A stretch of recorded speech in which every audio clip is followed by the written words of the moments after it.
Oh, hello boys and girls, welcome back to our channel, and today we're gonna have the Nobody Saves the World. So okay, let's start the review. Is there still room for the originally in the world of Diablo style action RPGs?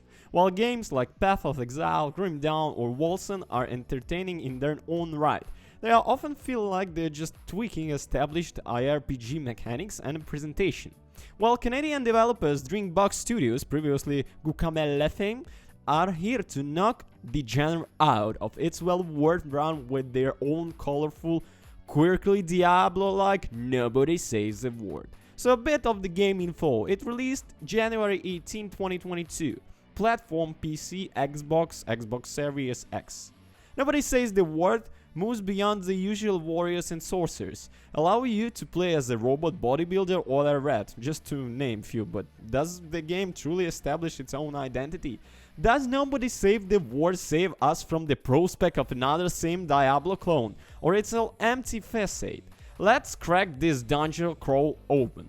Nobody Saves the World casts the player as the literal nobody, a faceless and paintless being who awakens in nondescript shed with no memory of their past. You soon find the world is under threat from an equal mysterious threat simply known as the Calamity, and discover a magic wand that allows you to morph a variety of unique forms. As often happens in stories like this, you are promptly sent on a mission to attire the pieces of valuable crystal and enlist a powerful wizard named Nostradamus, who might be able to help.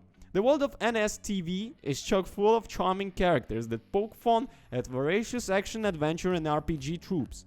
But the actual plot is largely you stand Zelda-Ras yarn. Granted, there are few twists related to the real identity of the game's main character and how they ended up as Hollow Husk, but don't expect anything too mind-blowing. The real core of Nobody Save the World is the unusual array of classes which you can switch between instantly without any penalty. While some of the classics like Guard, Warrior, Ranger and Road are presented, you will also take on the form of Rider Fighting, Meme, Zombie, Turtle and more. Each form plays completely different from the others, featuring unique movement, attacks and abilities, transforming to the magician who fight with the playing cards and the bunnies and white tigers he summons out of his head. A slug that traps baddies with a slime, then attacks them with its tear or one of a dozen plus others. It's up to you.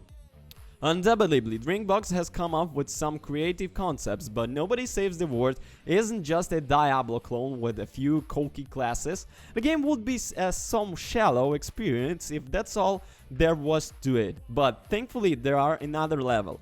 After a certain point, NSTV also allows you to freely mix and match all the form's abilities you heard content. Create a mom that surfs around on trails of snake slime or a ghost horse that can turn invisible and float past enemies before kicking them in the face.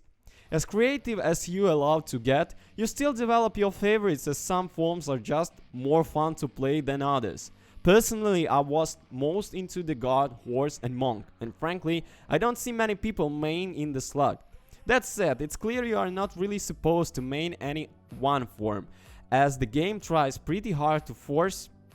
In order to access Nobody Saves the World main dungeons, you need to collect a certain number of stars, while some of these can be arranged by beating secondary dungeons and side quests. The main way to get them is to complete various form-specific challenges. Early on, these challenges are fairly straightforward, like killing a certain number of enemies with the X attack, etc. But you'll be required to combine forms and abilities in interesting ways later on. Nobody Saves the World progression system achieves the goal of making players try all the game classes, but it sometimes feels a little heavy-handed. Perhaps you would have preferred a system that allows me a bit more freedom to focus on my favorite forms and combinations. As it is, you'll need to unlock all game forms and level them up as much as possible to maximize your stars and complete some dungeon that feel designed around specific classes and abilities. At times I felt like I was back into the gaming system and I didn't really want to complete entire dungeons without not so favorite forms like a turtle or a slug. So I just resort to grinding mobs or respawning enemies. Other times I found myself unsatisfying place when I was out of challenges for my favorite forms, which made using them feel like somewhat of a waste of time. Don't get me wrong, the issues I just mentioned aren't a huge deal. Nobody Saves the World mostly does a fair job of getting you to play with the way you want to. There are just few kinks to be ironed out. Perhaps we are patches? I hope so. Looking beyond the game, classes and progression, Nobody Saves the World is a good, fundamentally sound ARPG. The game's Zelda-esque overload and dungeons are brought to life with beautiful, vivid visuals. The soundtrack by the Canadian indie rock star Jim Guthrie is a banger.